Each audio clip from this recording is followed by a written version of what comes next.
Hello, everyone. This is Brother Benson Media, and today I want to say that I'm blessed to have somebody who I've been admiring in his political career and motivation, like somebody who motivates me a lot of the time when I see him on the podium and many things that he has done. And let me just take this opportunity to give him so that he can say hi to our viewers before we go into the main discussion of the day. Hello, viewers. I hope wherever you are keeping well and the Father Almighty is taking care of you. Thank you so much, Mheshimiwa. The presidential bill that we've had you preaching. And to us, as the people of Onagi Nation or as a nation, we feel this is another alternative where the political processes can take place. Just share with us about that bid. Thank you so much to all our viewers. I will not call it a bid as such that I have placed. I would say that I have commissioned an expression of interest in the presidency. Expressing interest on my desire to run for the office of the President of the Republic of Kenya in the next general elections.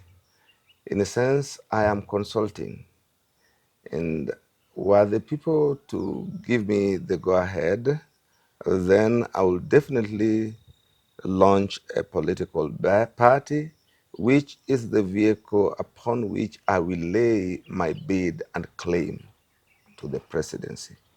Were the people to tell me, please, we do not think you are up to the task, I believe that leadership is given by God and God works through his people, and that the voice of the people is the voice of God. So that if the people were to tell me that not now, that you are not ready, I don't think I would advance beyond that point. So far, so good. I have done about 11 constituencies within my community, and I'm glad to report to you that with the exception of none, they have given me the go-ahead. Okay. Thank you. And what is the reception and perception? Because you know, in our community, if you come with an alternative, sometimes the community might view you as somebody who is a traitor or is going against the community party that we've always had or we are still in. And unless you understand it, you are likely to blame the community as being obstinate, as being unwilling to accept new ideas, as being mesmerized and overwhelmed with the support of one individual. But when you understand the history of this community, then you will understand why they find themselves in such a position, why they have become so protective of one of their own, and why they have been obstinate against receiving new ideas, and why my approach is now resonating with the community. First and foremost, this is a community that has always felt like it is under siege. If I were to use international legal parlance, is a community that has, for the better part of Kenya's independence, felt like it is under an army of occupation. And so it has its own to defend to the hilt. How did we find ourselves with this siege mentality? It will force you to go back to Kenya's fight for independence. And it may surprise the young generation that when Kenya became independence, it had a cabinet of 16, 6 of whom were from the Gema community, Gikuyu, Embu, Meru community, 4 of whom were from the Luo community. That is 10. The remainder 6 was given to the rest of the country. Yeah. And these positions were not given because the Luos were many. They were not given because the Luos were unique. They were given because its sons had played a pivotal role in the liberation of this country, and they were all deserving.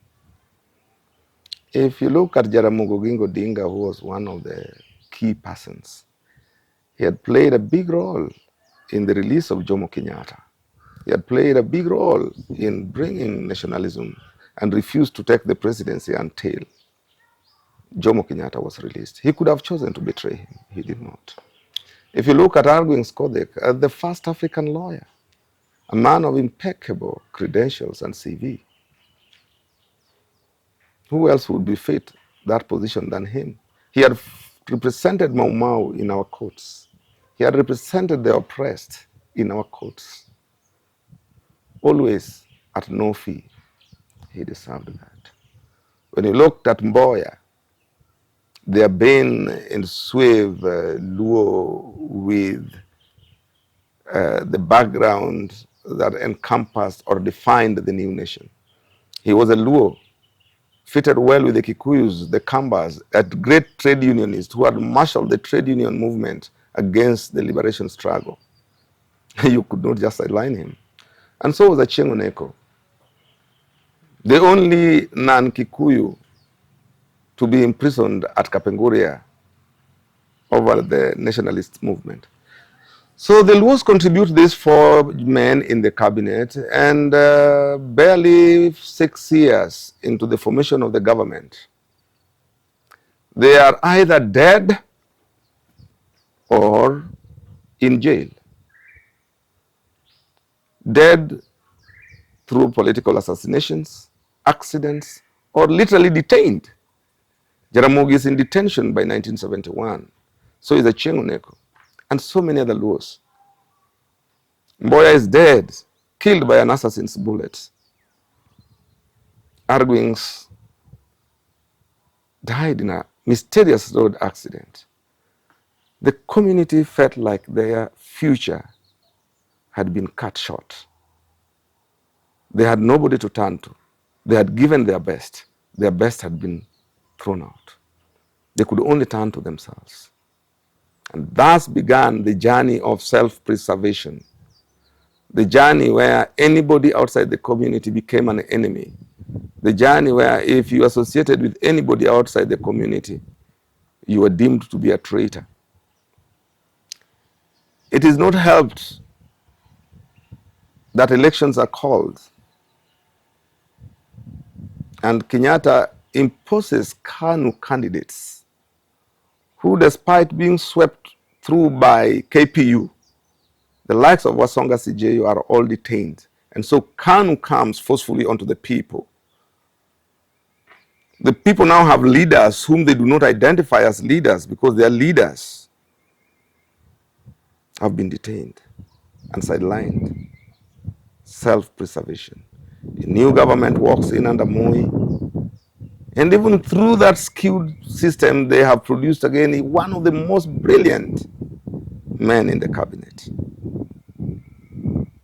John Robert Ouko, is killed while serving as a Minister of Foreign Affairs. One of the few luminaries that could have ascended to the office of the presidency, even under that dictatorial regimes, respected locally and internationally. And so days go by, multipartyism comes. It finds a community that is under siege, that feels that its genuine leaders have never been accepted, that leaders have always been imposed on them. And so when multipartyism comes, they get the freedom they have long yearned for. And they want to reward the only survivor of the first government, Mzee Jaramogi Oginga Odinga. And they vote to a man. He fails to clinch the seat. He dies soon, and his son says, I can continue my father's legacy. The Luos are keen on rewarding the son for the sacrifices the community has made over the years. And probably just to have even a last laugh that they are free at last. Thus begin the sad journey of the Luos and our preoccupation with the office of the president. Year in, year out, we troop, we vote, the results are the same. As to whether Raila would win those elections or he genuinely lost them, the jury is still out there. But one thing is clear. He hits the age of 80, having not delivered the promised land. And me in the company of so many other people, feel that his struggle and the struggle of the Luo community are justified, but that the approach probably was wrong. That maybe we ought not to have concentrated on rewarding the individual, but ensuring that the Luo community was at the main table where national discourse was taking place. And so we are telling our people, let us rethink this strategy. We are telling our people that only a fool does the same thing twice, thrice, and expects different results. Thank you, sir. And you've talked about our people, and now we are thinking about the alternative, that you're trying to bring another alternative. And I don't think you are the first person in the history of the Runagi to bring this alternative. I refer you back when the current governor of Kisumu County, Professor Nyang' came to run for presidency. What happened? He failed terribly, and he became the enemy of the Onagi nation. That is one. James Orengo did the same. And we've had people like Raphael Toju who were working with the government of NAC, and they did so much in Rarieda. And what happened? They became enemy. So what about this, your bid? Do you feel that those perceptions are not going to be there on your bid? Yes, time and tide wait for no man. And one thing that is clear is that times change. First and foremost, if you look at what I've narrated to you, the society came from the background that we needed to reward the community. We needed to reward the leadership, that we needed to ensure that Raila completed the works of his father. And to that extent, they never wanted to listen to anybody else. But now, 5 elections down the road, all lost. One, including the support of the government. The community is now opening up to listen to alternative views, coupled with the fact that the vision bearer himself is also now turning 80. His days are going. The community must review itself, and they are very amenable to listen to a review of the strategy they have adopted.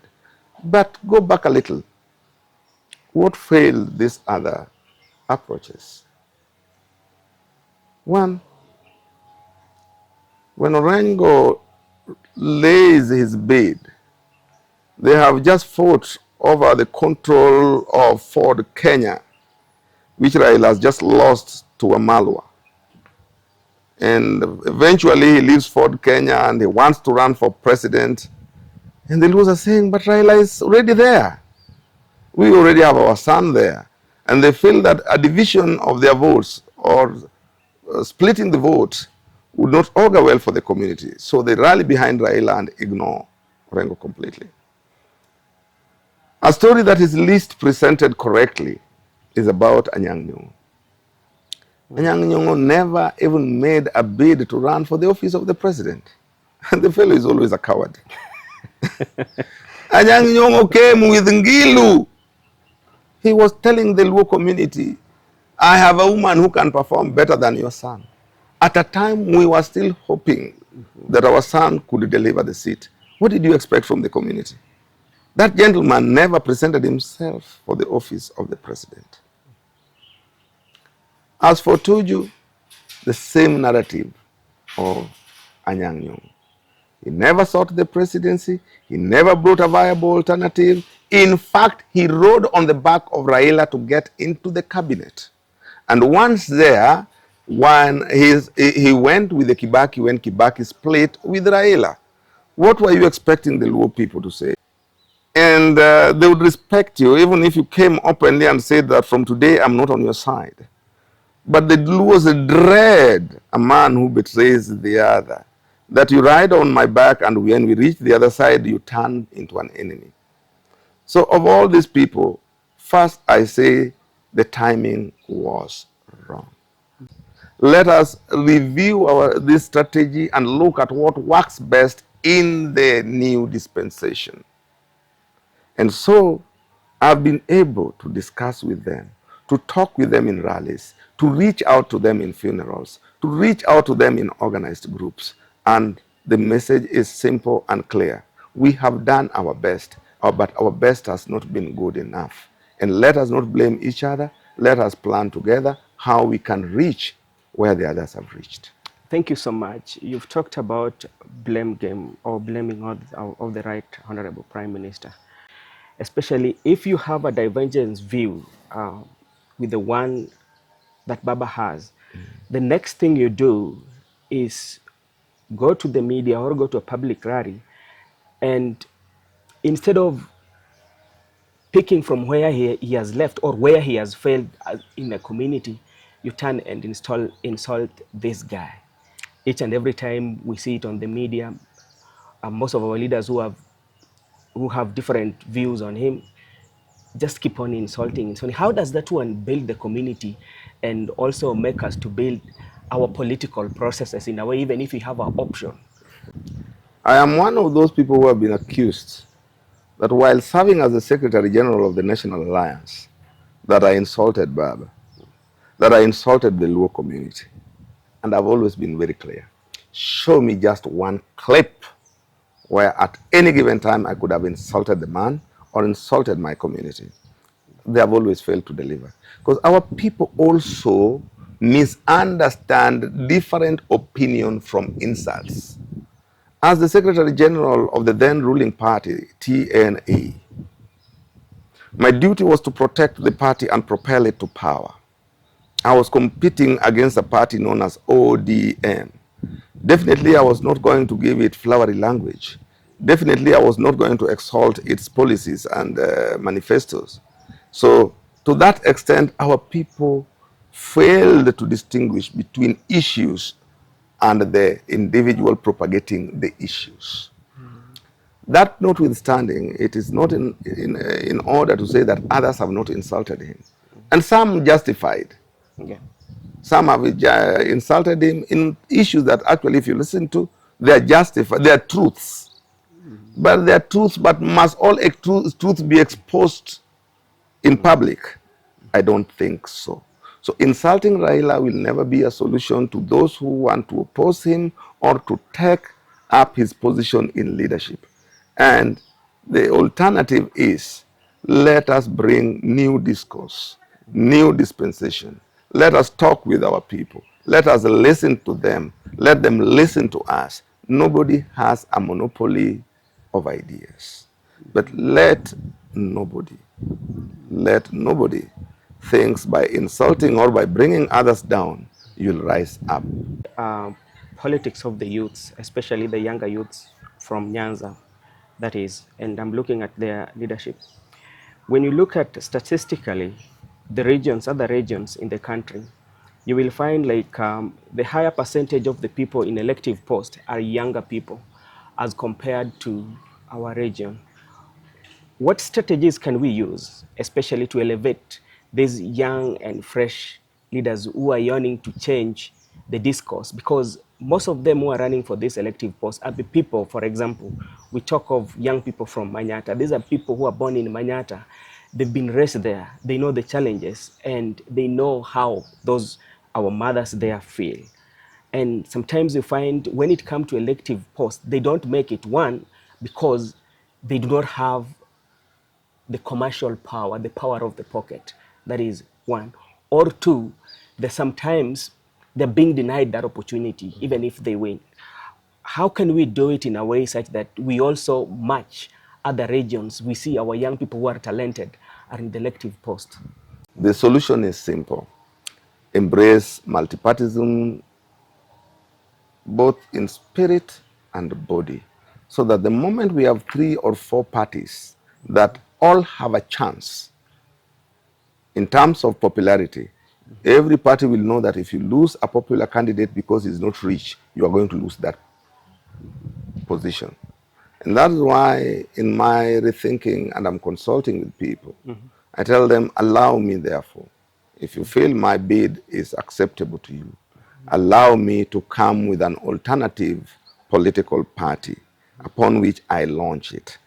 Once we bring that party, and others also are bold enough to bring their parties within the community and sell their policies and ideas, then no single party will be able to dish nomination certificate based on bribery, based on relationships, based on favors or discrimination. Yeah. Because they'll go to other parties and they'll win. To me, that is the panacea, no other. Okay, thank you. Maybe before we wind up, Mheshimiwa, you find like our leaders, when they come to assist us to say goodbye to our loved one, they come with hired young men. Uh, in the process, it turns chaotic.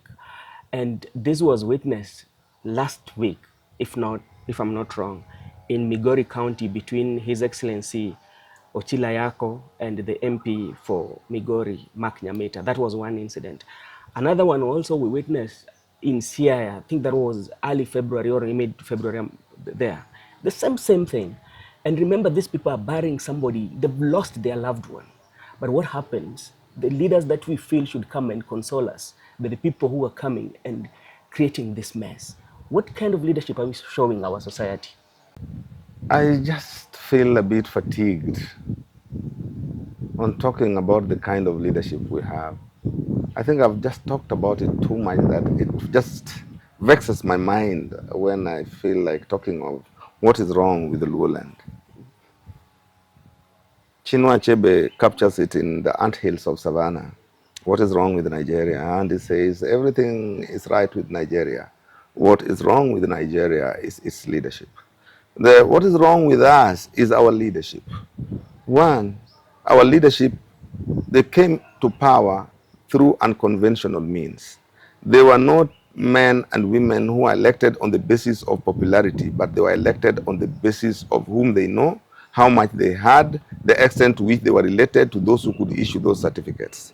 And so long as you could say you are going to protect Baba, and you had a few coins that you could buy that coveted certificate, you are assured of going to parliament. Now, why do you expect them to be concerned about your issues? Why do you want them to be concerned about the people? They know it is not your own monopoly alone. They know very well that you had no power to make them or unmake them. And so they don't respect you. They don't listen to your views, because whether they campaign and ask you or not, so long as they get that coveted certificate, you will vote them. You are a voting machine. So why? I don't even understand that question, why I'm being asked now and again. Why do we want our leaders to work for them? Who are you? You don't have a power to make them leaders. You don't have power to unmake them. Why should they respect your issues? Why should they respect your views? Don't you think you're expecting too much from your leaders? Did they even ask you for the vote? They knew that if I have Jacom and I get that certificate, these fools will elect me. So why should the fool now turn and demand that I want my roads done, I want you not to fight at funerals, I want you not to, I want you to be a good example. Good example to who?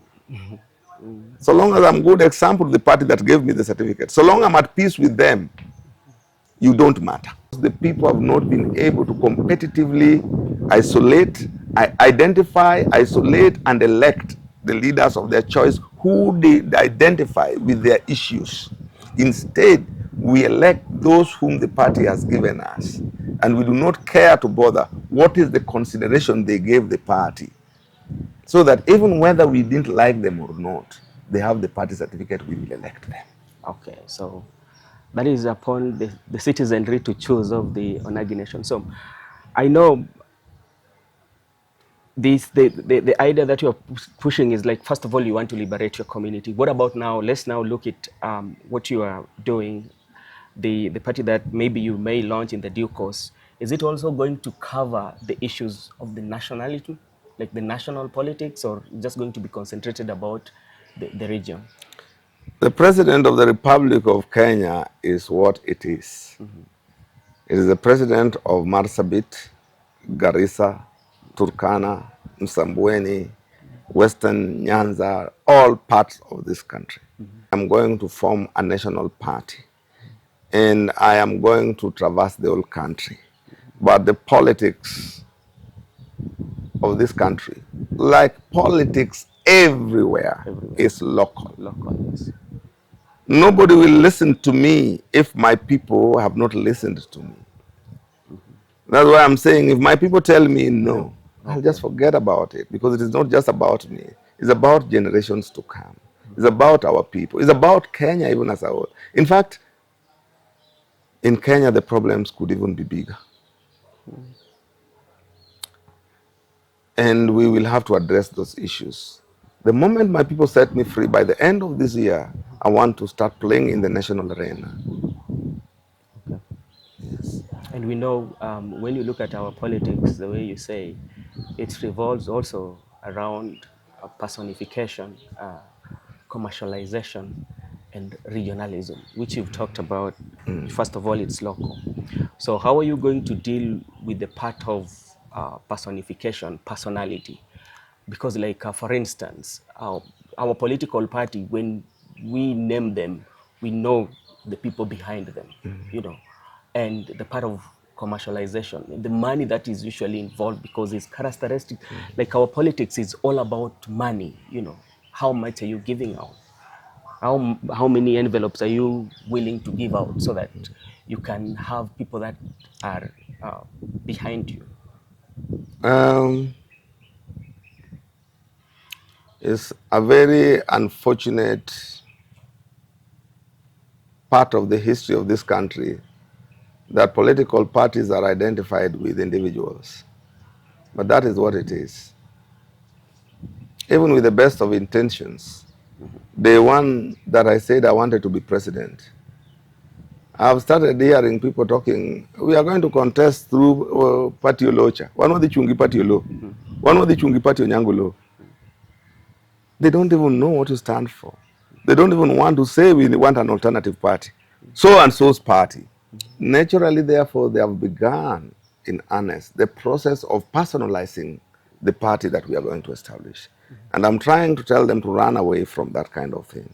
And one of the things I will hope to achieve is to get young men and women willing to commit their time and energy towards the new party. The problem, our younger people also don't want to come when things are tough. They want to come when things are done, dusted, and demand to be at the center. The old men know the game. The old women know the game. Right now, they're coming, they're joining me, they're offering their problem, their assistance of whatever kind. Come, we mobilize for you people. Come, we will give you an audience at our homes. Come, we do. The young people still doubt if anything is doable. So the youth form almost 70% of this population. If tomorrow they say rich or poor, we are going to elect young people who can bring new ideas. It will bring to an end that commercialization of our politics. Okay, Honorable Onyango Oloo, the former speaker for Kisumu. I know we know you with so many titles. And I want to just say I'm very glad for giving us audience and to talk to you and share with us what we need to do as youths. Even us who are in the media, we will try our level best, because also what we want, especially as we are in Onagi County, when Onagi thrives, I feel me as a person, I will also thrive because this is our backbone. We have to get, like, be proud of where you're calling. We call it our community first because that is, our community will always come first at some point. Yes. So what I would say, I would just want to wish you well. And when you start your course, we will be there to have this conversation. Ideals, we will be talking one-on-one on conversation and explain to our people if it is right for us to do what is right. Thank you so much, and it's a pleasure having you on our show. Thank you so much. Thank you so much, and may God bless you. Thank you.